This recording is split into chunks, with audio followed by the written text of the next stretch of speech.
कांग्रेस के भीतर रहकर देशभक्ति करना किसी बड़े जुर्म से कम नहीं है, और ये कोई कहने वाली बात नहीं है, और ये कोई नई बात भी नहीं है। लेकिन अब सलमान खुर्शीद का दर्द सामने आया है। वो सलमान खुर्शीद जो देश की बात रखने के लिए दुनिया भर में घूम रहे हैं, इंडोनेशिया, मलेशिया में घूम रहे हैं, और वो भारत का पक्ष रख रहे हैं। लेकिन क्या भारत का पक्ष रख देना कांग्रेस को इतना दुखदाई हो जाता है कि कांग्रेस पार्टी सीधे उसके खिलाफ बयानबाजी शुरू कर देती है? सलमान खुर्शीद ने इंडोनेशिया में सर्वदलीय प्रतिनिधिमंडल में सिर्फ ये कहा कि जम्मू कश्मीर में जब से आर्टिकल 370 खत्म हुआ है, जब से अनुच्छेद 370 जम्मू कश्मीर से अलग हुआ है, जम्मू कश्मीर विकास के रास्ते पर आ गया। जम्मू कश्मीर टूरिज्म बढ़ा, जम्मू कश्मीर में युवाओं के लिए अवसर बढ़े। अब सलमान खुर्शीद की इस बात का कांग्रेस के तमाम समर्थक विरोध कर रहे हैं, कह रहे हैं कि भाई सलमान खुर्शीद भी अब उस रास्ते में चल पड़े हैं जहां उनकी कांग्रेस पार्टी में निष्ठा नहीं रही है। तो क्या कांग्रेस पार्टी की निष्ठा ही ये कहती कि जाइए आप देश विरोध में अपने बयान दीजिए, गांधी परिवार आपको तवज्जो देगा? नहीं, आप ये बताइए कि अगर कांग्रेस की सरकार होती और तब सलमान खुर्शीद कहते कि कश्मीर में विकास हो रहा है, कश्मीर विकसित हो रहा है, तब तो बड़ी खुशामद होती। लेकिन उसके विपरीत अगर किसी एक स्टेट में विकास हो रहा है, धारा 370 अलग होने से वहाँ पर अलगाववादियों की जो ताकतें थी वो खत्म हुई हैं, जो अलगाववाद था वो खत्म हुआ है। वहाँ के जो युवा हैं अब वहाँ से क्रिकेटर भी निकल रहे हैं, वहाँ से IAS IPS भी निकल रहे हैं, तो अब इसमें तकलीफ होने लगी है। और अगर टूरिज़्म वहाँ पर बढ़ रहा है, तमाम चीज़ें वहाँ पर अच्छी हो रही हैं, चुनाव वहाँ पर नहीं हो रहे थे, चुनाव करा दिए गए हैं, वहाँ के जो मुख्यमंत्री हैं वो अगर प्रधानमंत्री की तारीफ़ कर रहे हैं, तारीफ़ सिर्फ इसलिए कर रहे हैं कि कश्मीर में विकास लाने का जो काम है, लगातार पहुँचाने का जो काम है प्रधानमंत्री कर रहे हैं, तो देश हित पे अगर कोई कोना विकसित हो रहा है, वहाँ की जनता विकसित हो रही है किसी कारणों से, कारण मतलब निर्णय, देखिए निर्णय अलग अलग तरह से होते हैं। आज हम ऑपरेशन सिंदूर की चर्चा कर रहे हैं, ऑपरेशन सिंदूर की चर्चा इसलिए कर रहे हैं कि ऑपरेशन सिंदूर सफल हुआ है। सफलता से हर एक नागरिक भी उत्साहित है, तो राजनेता भी उत्साहित है।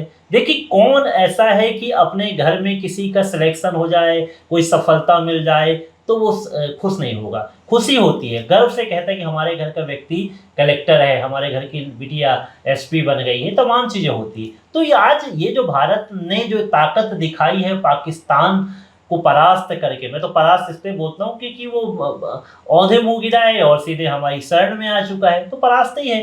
तो हम अपनी वीरता के किस्से कविताओं में बताते आ रहे हैं, वीरता के किस्से होते थे तमाम। हम अपना इतिहास जब आगे बढ़ाते हैं तो महाराणा प्रताप ने क्या किया, वीर शिवाजी ने क्या किया, राणा सांगा ने क्या किया, ये तमाम चर्चा जब हम लोग करते हैं तो क्यों करते हैं? क्योंकि इन वीरता की बात करते हैं। तो आज धारा 370 की चर्चा कर दी, उसको अलग कर दिया गया तो विकसित कश्मीर बन गया। तो सलमान खुर्शीद ने क्या बुरा कर दिया? और क्या कांग्रेस ये चाहती थी कि वहाँ पर विकास ना हो?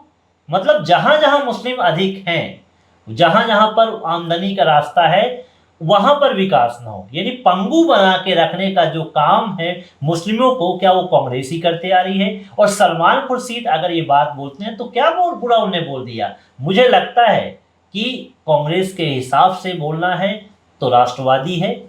मतलब मैं बोलता हूं कि आप पार्टी पे आस्था रखो, देश पे आस्था मत रखो। शायद कांग्रेस यही चाहती है। देखिए सलमान खुर्शीद को जहाँ तक मैं जानता हूँ ये उन नेताओं में से एक हैं जो कांग्रेस पार्टी के निष्ठावान भी हैं और सरकार के धुरविरोधी भी रहे, खास तौर पर मोदी सरकार के 11 साल के कार्यकाल को अगर आप उठाकर देखेंगे तो प्रधानमंत्री नरेंद्र मोदी की सराहना में या BJP की सराहना में, NDA की सराहना में एक शब्द भी आपको सलमान खुर्शीद के शब्दकोश से निकलते हुए नजर नहीं आएंगे। अब क्या हुआ, जब इंडोनेशिया में थे सलमान खुर्शीद तो पहले उन्होंने वहाँ पर जो अपनी स्पीच थी जो सर्वदलीय प्रतिनिधिमंडल में उन्होंने दी, उन्होंने ये बताया कि कैसे 370 हटने के बाद जम्मू कश्मीर ट्रैक पे था, अपने विकास के रास्ते पर था, और फिर पाकिस्तान ने पहलगाम में ये घटना कर जम्मू कश्मीर के टूरिज्म को प्रभावित करने की कोशिश की है। इस पूरे बयान के बाद सलमान खुर्शीद को घेरने का काम कांग्रेसियों ने शुरू कर दिया। कांग्रेसियों ने ये कहना शुरू कर दिया कि अब सलमान खुर्शीद भी कांग्रेस को दगा देने वाले हैं, सलमान खुर्शीद भी भाजपा में शामिल होने वाले हैं। तो आज सलमान खुर्शीद का एक स्टेटमेंट आया जो उन्होंने सोशल मीडिया पर दिया, और उन्होंने स्टेटमेंट में दिया कि भाई अगर देश की बड़ाई, देश की चर्चा, देश की सराहना कहीं की जा रही है तो इससे क्या लोगों को तकलीफ है, और क्या अब राष्ट्रभक्ति करने के लिए, देशभक्ति करने के लिए भी मुश्किलें झेलनी पड़ेंगी?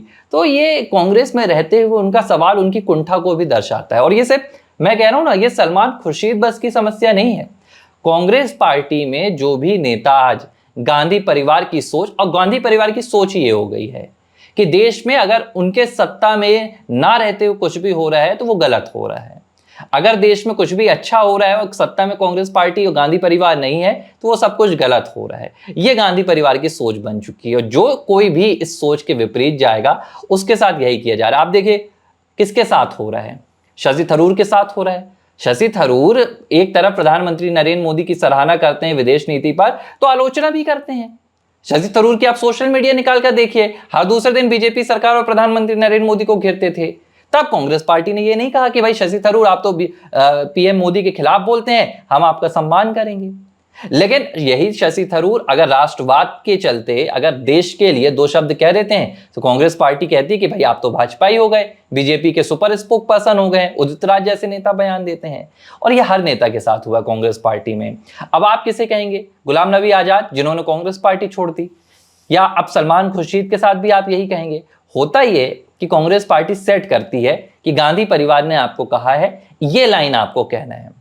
अगर आप इसके विपरीत जाते हैं तो फिर उसको आप कहीं ना कहीं कांग्रेस की विचारधारा से विपरीत मानते हैं।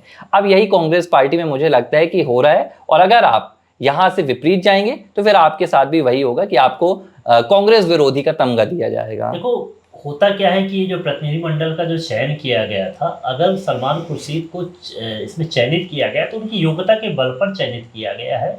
और सरकार को लगता था कि अगर सलमान खुर्शीद बाहर भेजे जाएंगे तो वो पूरी तरह से पाकिस्तान पर प्रहार करेंगे, उसी दिशा में काम किया जाएगा।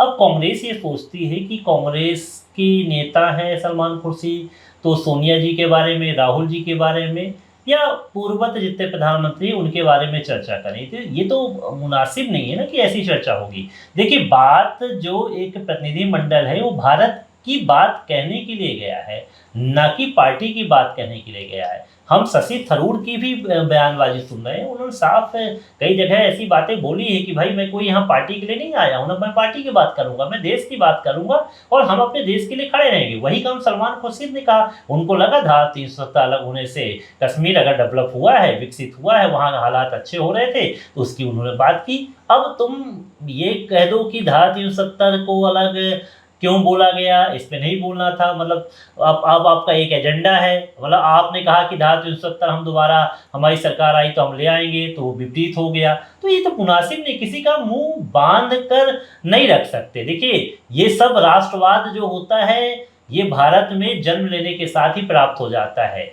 और जब जब मौका मिलता है उसकी तलाश रहती है। आज ये प्रतिनिधिमंडल जो गया ये एक तरह से एक टीम थी। मैं मान लूं कि भारतीय क्रिकेट टीम को आप जिस तरह से ऑस्ट्रेलिया खेलने जाती है और दौरे करती है अन्य देशों के, तो ये टीम थी। तो ये टीम जो प्रतिनिधित्व कर रही थी किसी पार्टी की नहीं कर रही थी। ये जो झंडा था ये भारत का झंडा उठा रहे थे, ये जो इनकी यूनिटी थी ये भारत के लिए थी। तो जो सलमान खुर्शीद ने किया वो बेहतर किया।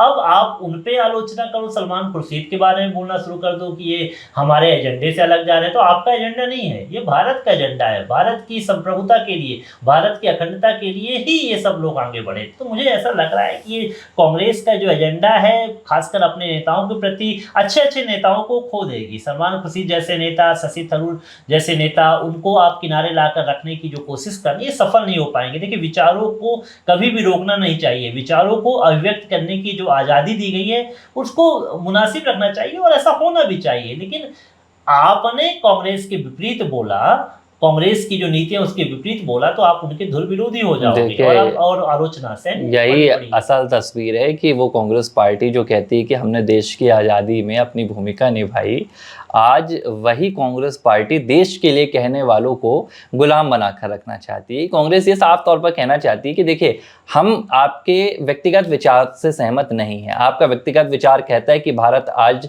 तरक्की कर रहा है तो हम इससे सहमत नहीं है।